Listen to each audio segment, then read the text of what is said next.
All right, this is the copyright disclaimer. The copyright disclaimer under Section 107 of the Copyright Act of 1976. Allowance is made for fair use for purposes such as criticism, comment, news reporting, teaching, scholarship, education, and research. Fair use is a use permitted by copyright statute that might otherwise be infringing. Fair use, fair use, fair use.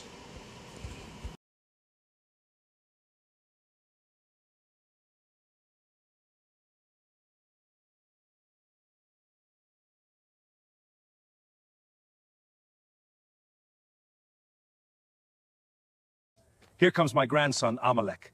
His father is my son, Eliphaz. I had a total of 5 sons that all became dukes of their own tribes.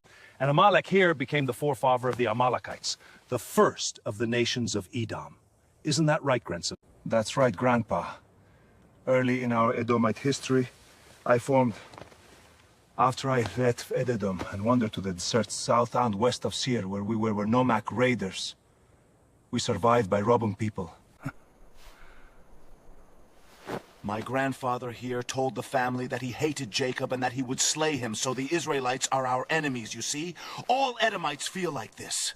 That's right, grandson. Amalek's tribe was and still is an arch-enemy of the real Israelites. This rivalry began after the Israelites' exodus of Egypt, over in the wilderness of Rephidim, near Mount Sinai. Just after crossing the Red Sea, the Amalekites launched a surprise attack from behind, aiming to seize supplies and livestock. The Israelites, a vast caravan numbering between 2 to 3 million, were targeted at their most vulnerable point: the weak, the frail, and the exhausted stragglers. Under Moses' leadership, they were journeying peacefully when the Amalekites struck. However, the Israelites rallied and fought back, as Moses designated Joshua to lead their defense against the attackers.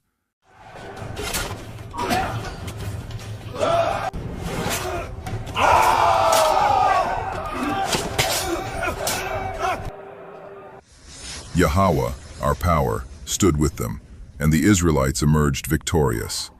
It was after this battle that the Most High declared Amalek's judgment, that he would have perpetual war with the Amalekites from generation to generation, and that he will utterly blot out the remembrance of Amalek from under heaven.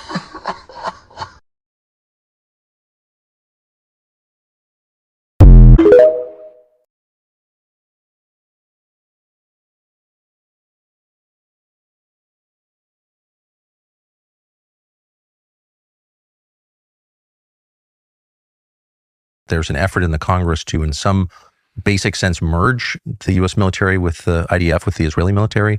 Same with our intelligence services. It's hard to believe that could be true. Is it true? What do you know about it?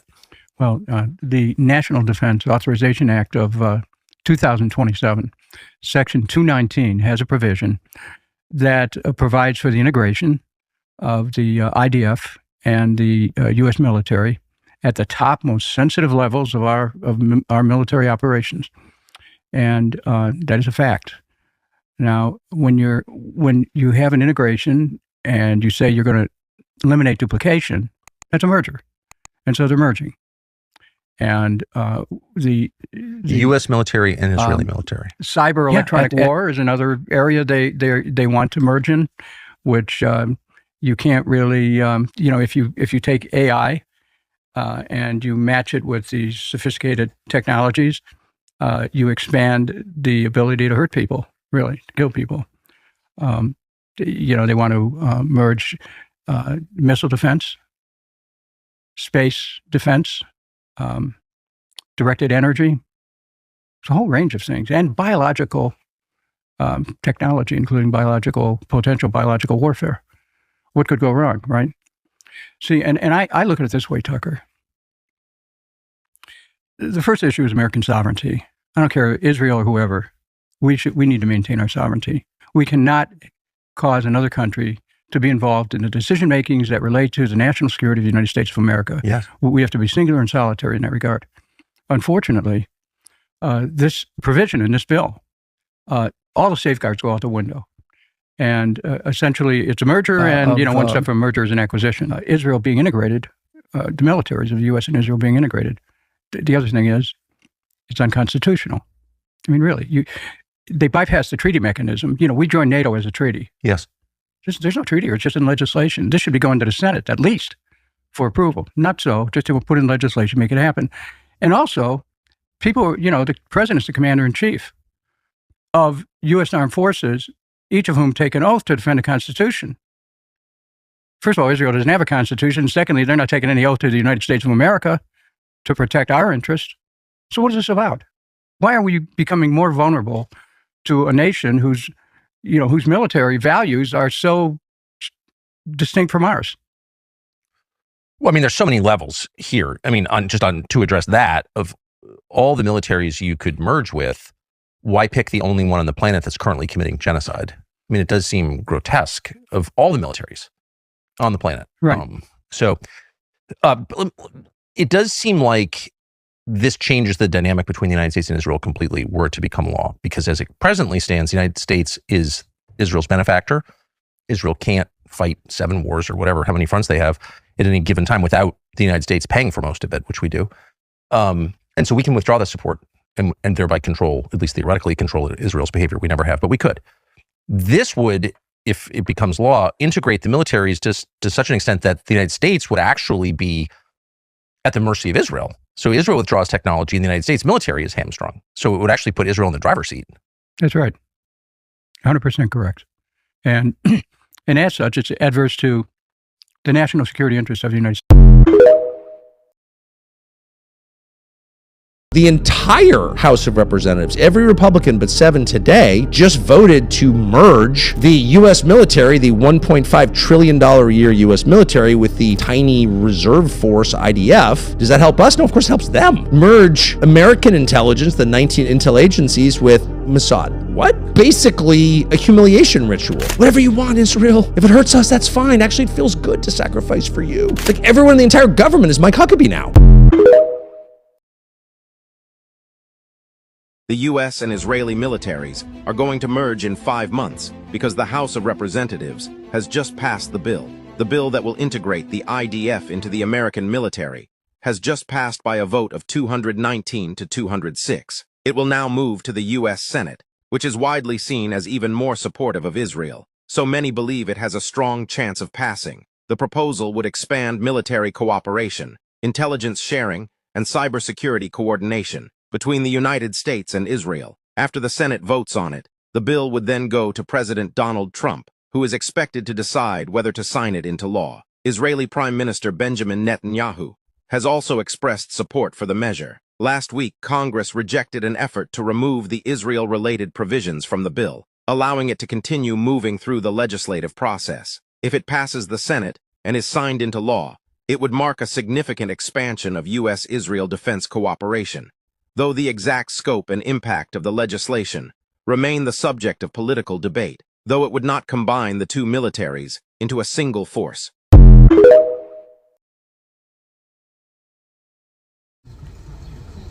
They're about to Germany us. They're about to Germany us. Trump has already sold us. He's already sold us to the Israelis.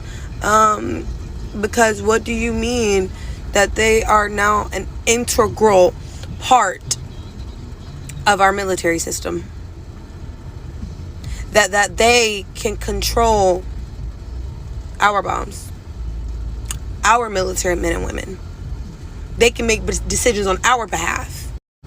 So what happens when they decide they want to take out all of the blacks, the disabled, and anybody else who is not in support of the IDF in their military? What's going to stop them? Not our military, not the military that they just bought, not the military that we just signed over to them. Not that one. Can't be. Surely not. And I want to be angry. I want to scream. I want to be enraged. But bitch, I'm just fucking I'm tired. I'm tired. I'm 21. I work 60 hours a week. I pay $2,000 in bills every single month. I've got $4,500 worth of debt. And this is exactly what the fuck they want. They're winning right now. When I just said I'm tired, that is them winning. They want all of us to be so tired that we can no longer be enraged, that we don't fight back. And I need to tear myself out of it, because bitch, what do you mean you're not mad? What do you mean you're not angry? But it was like, bitch, it was inevitable. We already knew it was happening. I already knew it was happening because I've been paying attention. But not enough people are. I just feel like I'm part of such a small minority, because when I speak on it, people look at me like I'm fucking insane. Like I don't know what the fuck I'm talking about in the first place, because what the fuck does my young ass know anyways? We're absolutely fucked. I don't know what to do. Shit. And ain't nobody coming up with no ideas.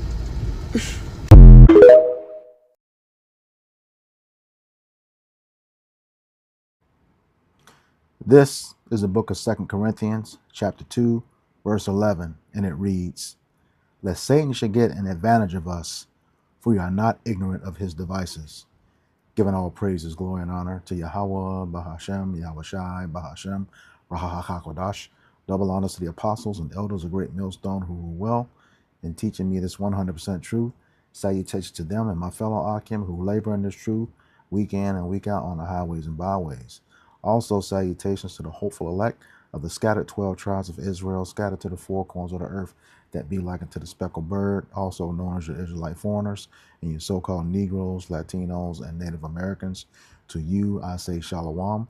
This is your brother Ayashar Barzal from the Indianapolis branch of the Great Millstone, coming back at you with another lesson that is edifying to the elect body of the nation of Israel.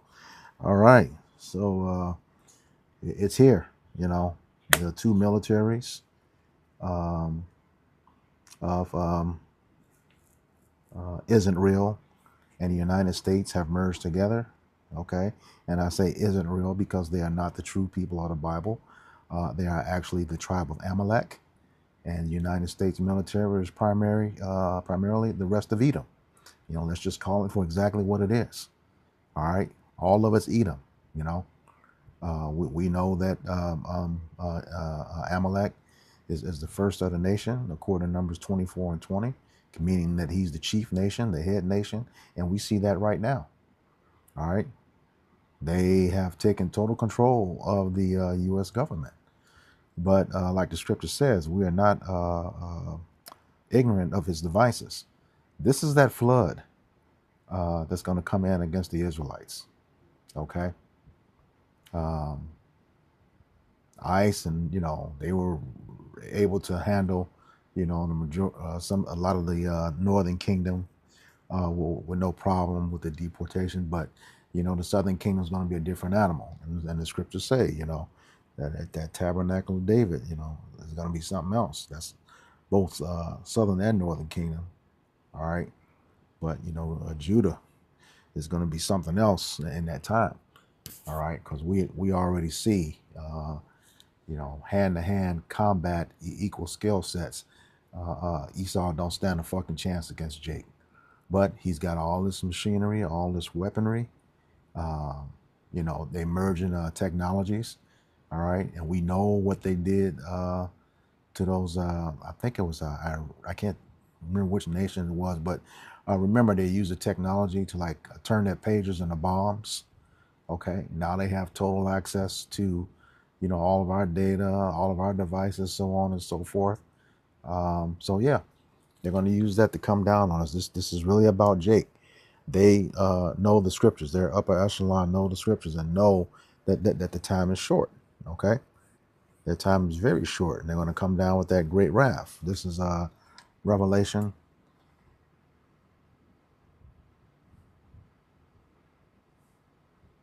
chapter 12, verse 12. And it reads, "Therefore rejoice, ye heavens, and ye that dwell in them. Woe unto the inhabitants of the earth and of the sea, for the devil is come down unto you, having great wrath, because he knoweth that he hath but a short time." All right, yeah, he's coming down on the whole world. Even low Joe Blow Edomites are suffering. But your ass always been dumb. You deserve everything you get. You know, that's why those curses are starting to flip, according to Deuteronomy 30:7. All right. But his real target is Jake. All right. And that because of that birthright, they are not going to go down without a fight for that birthright, because when they do, as the scriptures say, you going into slavery. All right. Twice as long and twice as hard. Okay. And then after that, you're going to be done away with completely, utterly, going out of existence. All right. But yeah, that's where we are with these two militaries, Jake. And if you ain't got the Lord on your side now, we don't know what to tell you. Now, you're going to start to believe that the Hebrew Israelites with the 100% truth were, you know, weren't, you know, just blowing smoke. You know, these prophecies are starting to come to true. Jacob's trouble, you know, is at hand. And, you know, like he said, I've done a couple of videos this week. You got the earthquakes all over the places, in diverse places, wars and rumors of wars, you know, just to name a few things, kingdom against kingdom, nation against nation. Yeah, all that's happening right now. Okay, but the scriptures say this is the beginning of sorrows. Now, in what they say, 5 months, now that this thing has been signed, this shit is about to ramp up. And a lot of you, Jake, you know, wicked ass Jake, gonna be taken out, because Edom is the sword of the Lord. This is Psalms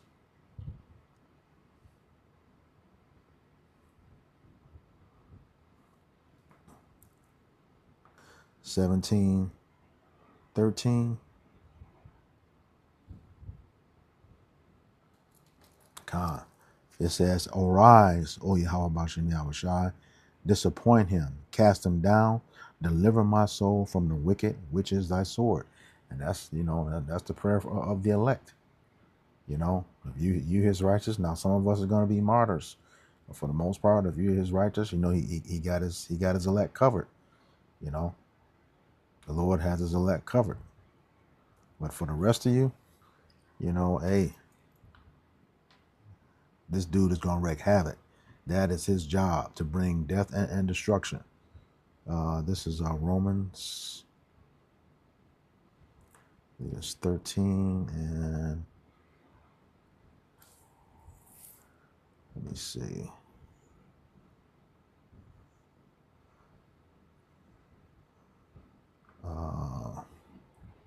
Trying to remember that scripture. He doesn't bear the sword in vain. I know it's in Romans. Sword, vain. Yeah, Romans 13. Okay. Okay. Let me start at verse 3. For rulers are not a terror to good works, but to the evil. So he's not going to be a terror to his elect. Okay. He's not going to be, he's going to try, but he won't be successful. Okay. And just remember, if those of us who do become martyrs will be the first to rise, you know, according to 1 Thessalonians chapter 4. All right. Verses 16 through 18. You know, those who perish in Hamashiach first are going to rise first, and then those of us left behind are going to be caught up in the clouds or the chariots with them. All right. It says, for the rulers are not a terror to good works, but to evil. Who's the evil? The 2/3 of our people. All right. Wilt thou then not be afraid of the power? Do that which is good, and thou shalt have praise of the same.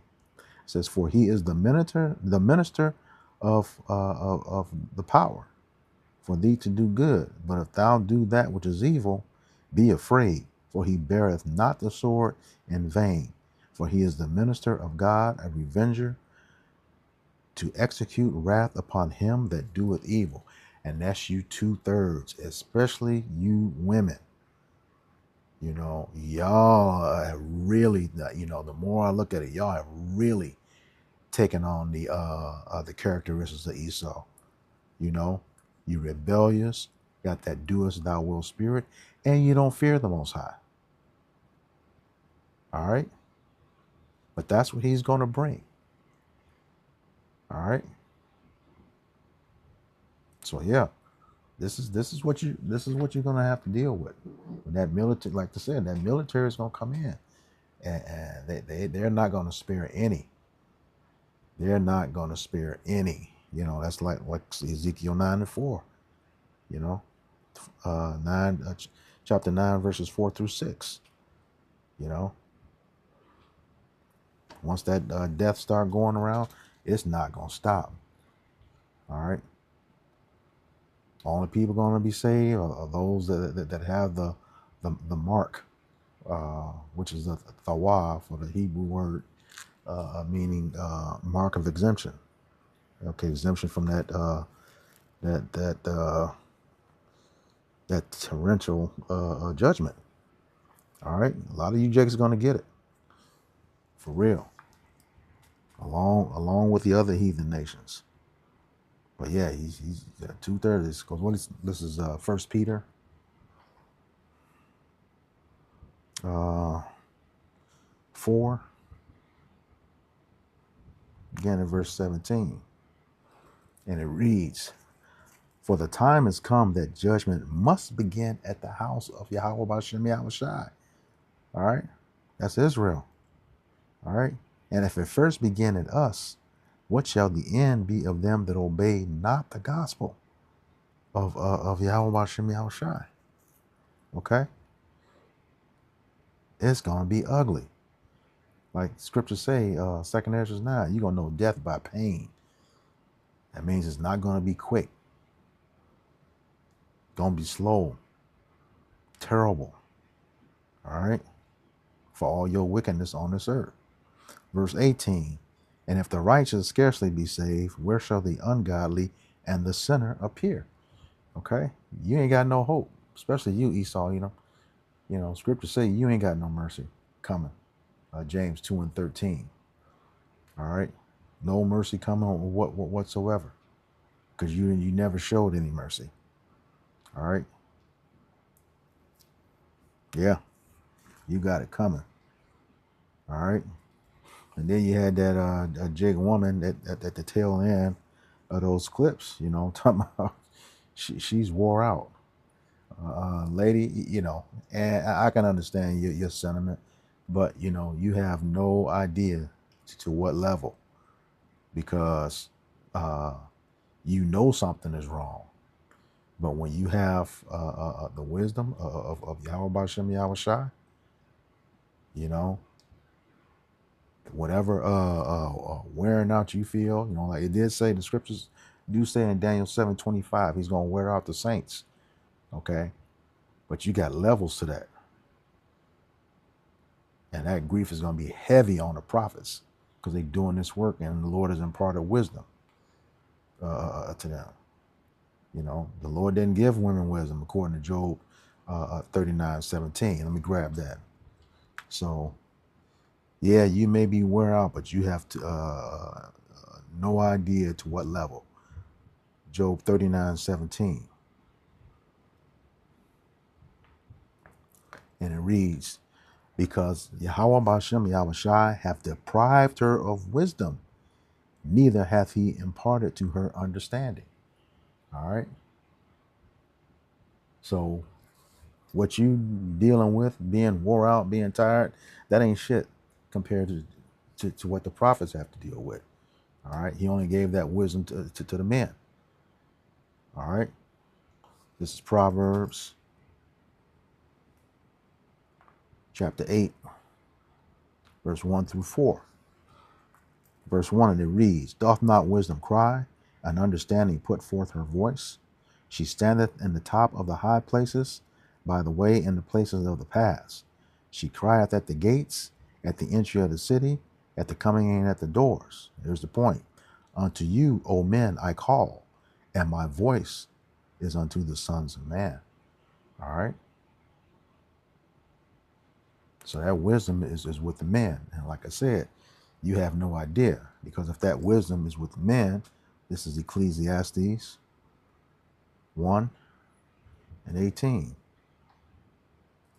And it reads, for in much wisdom is much grief, and he that increaseth knowledge increaseth sorrow. So, sister, Eve, hey, you have no idea. I'm not denying that you don't feel something, but no idea when it comes to, this wisdom. All right. But we know what these devils are coming to do. We know that they're coming after us. Okay. As the elders have always been saying, it starts with the northern kingdom, and then it comes to the southern kingdom. All right. And that's where we're at right now. All right. This is the wisdom of Solomon 2. I'm going to get it in the Good News Translation, starting at verse 11.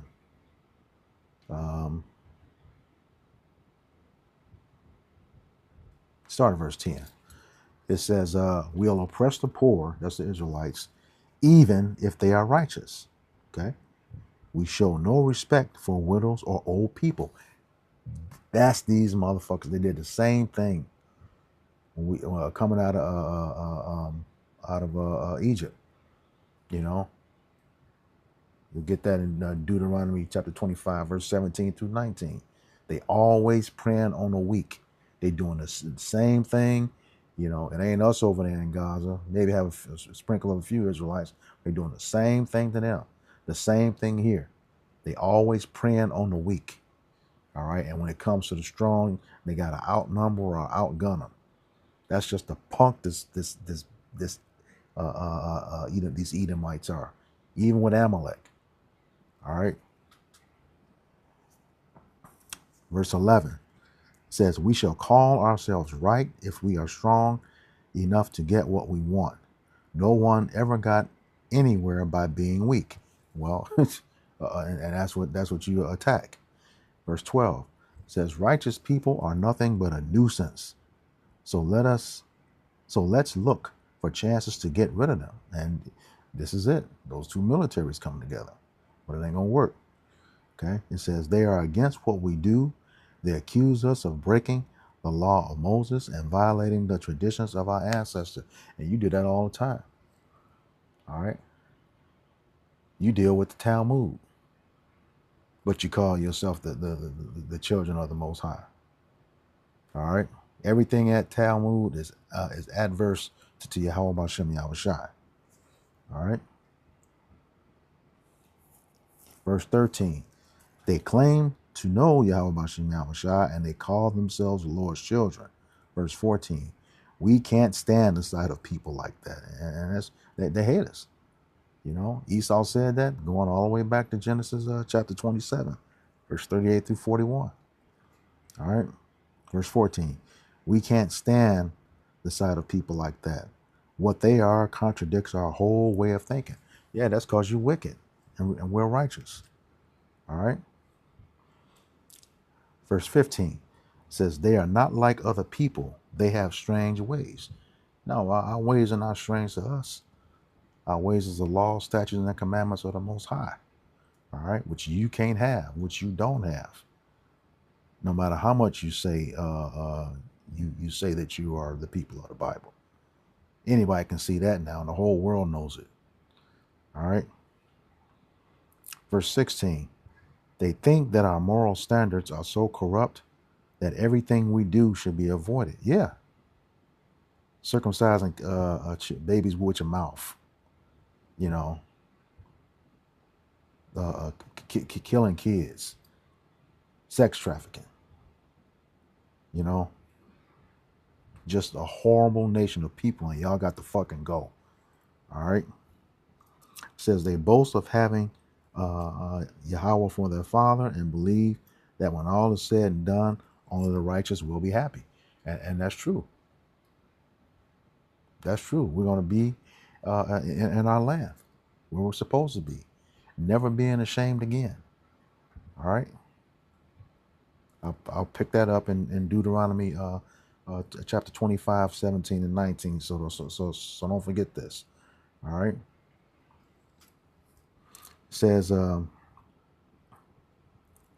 verse 17, But we'll see if that's true. Let's see what will happen when it's time for them to die. And that time is close. With the merging of those militaries, that time is close. All right. It's going down. That's what Jacob's trouble is all about. All right. Let me grab that real quick and come back. Jeremiah 30 and 7.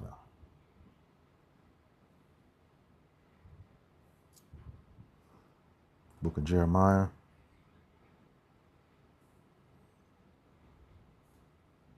30 and 7. It says, alas, and the word alas is interchangeable with woe, which means death and destruction. For that day is great, so that none is like it. It is even the time of Jacob's trouble, but he shall be saved out of it. All right, and that the he that's going to be saved out of it is the elect, because we know 2/3 of our people are going to be cut off and die, and 1/3, are going to be raised up to Yahweh Hashem Yahushua and be in glory with him. That's Zechariah chapter 13, verses 8 and 9. All right. Go back to that Wisdom of Solomon. All right. Verse 18. If the righteous really are God's children, God will save them from their enemies. And yeah, he's going to do that. He's going to do that. All right.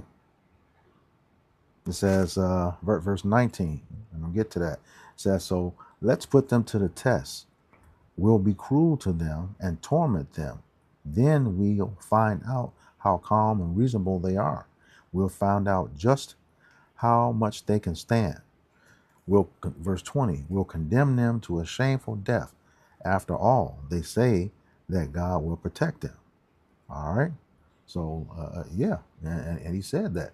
This is, get a few precepts to back that up. Revelation.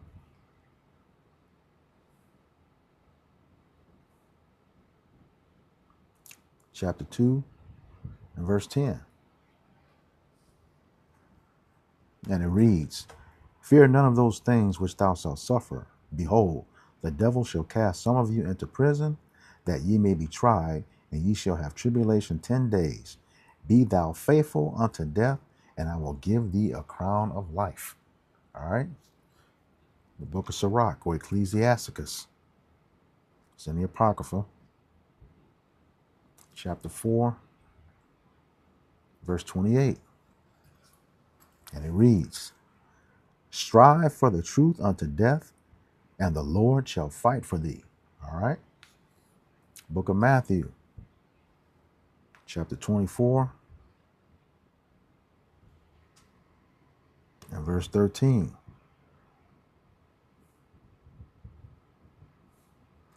Red letter words. No, that's Yahushua speaking. All right. But he that shall endure unto the end, the same shall be saved. All right. Point blank period. So going back to that Wisdom of Solomon.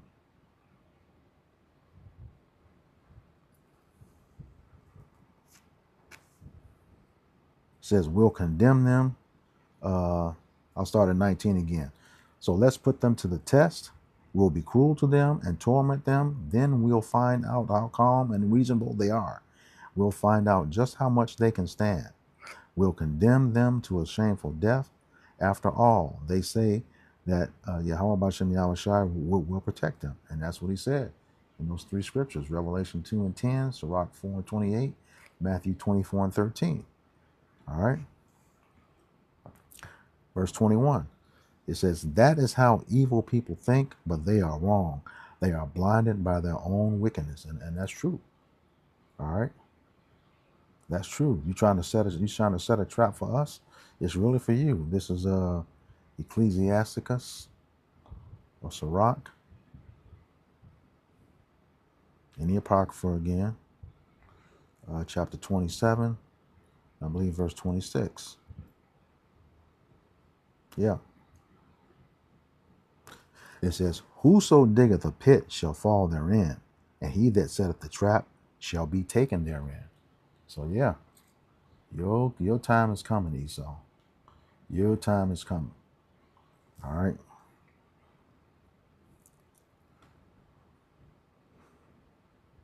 Verse 22. It says, they have never known Yahweh Bashem Yahushai's secrets. Okay. And why is that? Because the Lord said he does nothing. He revealeth his secrets unto his servants, the prophets, who are all men. Okay. According to James 5 and 10, and all Israelites. All right. It says, they have never known Yahweh Bashem Yahushai's secrets, never hope for the rewards of a holy and blameless life. All right. Which is salvation. All right. They can't hope for it. They gave it up. You know, that birthright at the very beginning. Genesis 25. All right. Again, they have never known Yahweh Bashem Yahushai's secrets. He didn't give them to everybody. Only his elect, who are the prophets. Okay. Amos 3 and 7, once again. Never hope for the rewards of a holy and blameless life. No, you are the wicked. Point blank, period. All right. Once again, we're going to have to deal with the IDF and Edom. You know, you just have to have a Lord on our side. We don't have a military. You know, we don't have the devices that they have. So this is a testament that we're going to have to rely on Yahweh Bashem Yahushai. Going to have to. Nevertheless, you know, like I said, when the enemy comes in like a flood, he's going to raise up that standard. This is Isaiah chapter 59.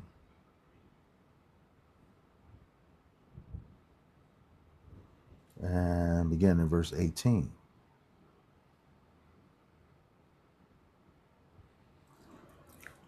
It says, according to their deeds, accordingly he will repay. Fury to his adversaries, recompense to his enemies. To the islands he will repay recompense. Verse 19. So shall they fear the name of Yahweh Bashem Yahushai from the west, and his glory from the rising of the sun. That's from coast to coast, east to west, north to south. Okay? And his glory. That's that great, that's that fathership, that chariot. Okay? Coming back in all of his strength. Okay? It says, when the enemy shall come in like a flood, the spirit of Yahweh Bashem Yahushai shall lift up a standard against him. So yeah, some of us are going to have that spiritual power on this side. All right? And it's going to come in handy in a big way. We seen your robots. We seen your drones. Okay? We know it's going to take a supernatural power to deal with that. You know? And you got limited knowledge. You don't know what type of power Yahweh Bashem Yahushai is going to give us. All we got to do is look at something and think about it, and it's destroyed. That's just how much quick work we're going to make of you. All right? For real. That's that standard. You know, you're going to lift up that standard. Yep. So all those superheroes you created and you try to be, you know, that's what it is. You know, we gonna have that power. We're gonna have it. I said I was gonna close out with this. This is the book of Deuteronomy,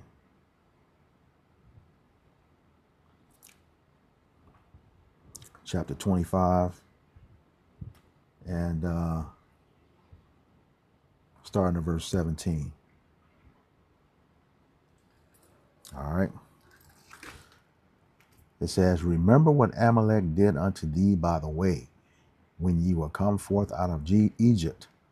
Verse 18, how he met thee by the way, and smote the hindmost of thee, even all that were feeble behind thee, when thou wast faint and weary, and he feared not Yahweh Bashem Yahushai.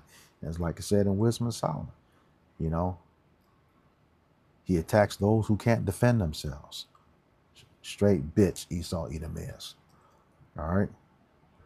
He says, therefore it shall be when Yahweh thy power hath given thee rest from all thine enemies round about, and the land which Yahweh thy power giveth thee for an inheritance to possess it.